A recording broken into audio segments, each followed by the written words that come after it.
Hi, it's John, and welcome to the channel. 4:57 a.m. Tuesday, August the 26th. Hope you're having a great day today. I've got the big blue mug of coffee, tasting oh so sweet today. And if you could, pay attention to the big blue mug of coffee.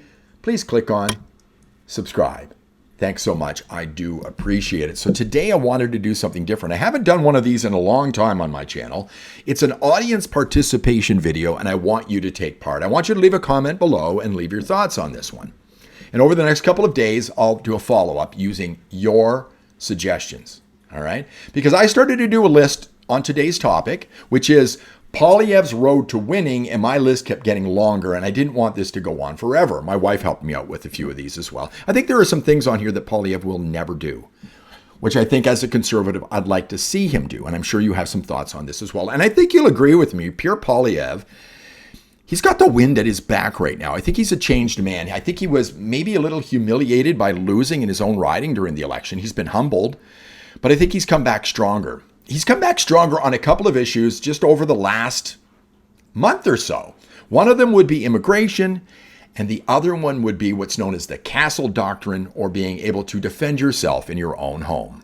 What I am referring to is migration, net migration. We have millions of people whose permits will expire over the next couple of years, and many of them will leave. We need to ensure that more leave than come in over the next couple of years while we catch up. Well, housing, healthcare, and jobs can catch up. The law needs to be clear that if someone comes into your house uninvited to steal your property or harm your family, you need to be able to do whatever is necessary to stop them. And my message to the criminal thugs who are invading the homes of Canadians in unprecedented numbers because of Liberal laws is that you should be in serious danger if you go into someone's house illegally and try to harm them. If you don't want to be harmed, then don't invade someone's house and don't threaten their security. I think these are both winners for Poilievre on his road to winning in the next election, immigration and defending yourself. Can you imagine a Liberal standing up in the House of Commons telling Canadians that they can't defend themselves if somebody breaks into their house?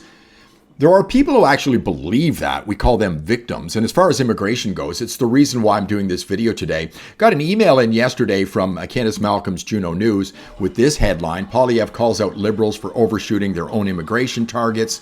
And they refer to this tweet from Poilievre from yesterday. I'll put a link in the description so you can read the whole article. The Carney Liberals said they would cap temporary foreign workers at 82,000 for all of 2025. Only halfway through the year, it's already 105,000. Please excuse my dishwasher, which is running to the side, making those strange sounds right now. So these are winners as far as I'm concerned. So what I want to do now is run through my list quickly, because I don't want this to go on forever. Let me know if you agree with me. Let me know if you would expand on any of these ideas. And let me know if you have anything you'd like to add to the list, and I'll do a follow-up in a couple of days. So we've got defend your home. We've got negative immigration. There are two genders. No EV mandates. The end of net zero as policy for the federal government. Get rid of any anti-energy policies, including Bill C-69 and C-48. These are in law. They need to change. By the way, Daniel Smith's 6-month timeline to get rid of these things for the federal government is coming up in just a couple of weeks. It's going to be interesting to see how that plays out. An elimination of all tariffs and other trade barriers with the United States. A move towards true free trade. And this is something that Kevin O'Leary had talked about long before we had the election back in April. An end or repeal of all anti-free speech legislation. More is coming, folks. Base any compensation for have-not provinces on their cooperation when it comes to Canada's prosperity. I've mentioned this here before. If you're a province like BC or Manitoba or Nova Scotia or Quebec, and you don't want to be part of the prosperity of the country, you should not benefit from the prosperity of the country. Expel all interlopers who have overstayed their welcome.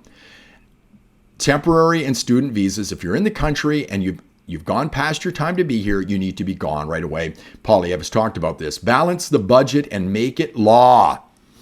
Cut foreign aid. Mandatory disclosure of all possible conflicts of interest for anyone running for office in Canada prior to any election. And I think we know who we're talking about here. And also, you must reside in Canada and be a Canadian citizen for an arbitrary number. It could be another number. 10 years if you want to run for office. That means somebody like Mark Carney, who hasn't lived here for more than 10 years, would not be able to run. Immigration based on need for the country, like we used to have when we had the Harper government. Closure of all points of entry to people coming to the country illegally. I think we could certainly put police on those border crossings and turn people away. You can't come in. And if you're in the country illegally, you are immediately expelled. Remove all incentive for people to move here by cutting taxpayer-funded freebies. People come here because we're a soft touch. We shouldn't be putting people up in five-star hotels in this country. Come out against supply management, something that Poilievre will not do, but it's something I think he should do. He's on record as saying that he would maintain supply management because he has to kowtow to Quebec. Okay, here's one for you. Disallow any fighting age applicants for asylum from Ukraine and all countries. Why should Canadians fight a war in foreign countries with our tax dollars if citizens from those countries aren't willing to fight? I don't think anybody else has said that, but that's what I believe. If you're in the country and commit a crime, immediate removal. Shouldn't be held up for years. You should be gone. You should get a plane ticket and be sent back to the country you came from. Home ownership and employment for Canadian citizens first. And this might include rental as well. Mandatory life sentences for drug trafficking and gun smuggling. True health care reform. It might include more private care. Defund the CBC. Folks, this will be law pretty soon. This is something that Carney said he would do during the election campaign. Funding for the CBC will soon be law.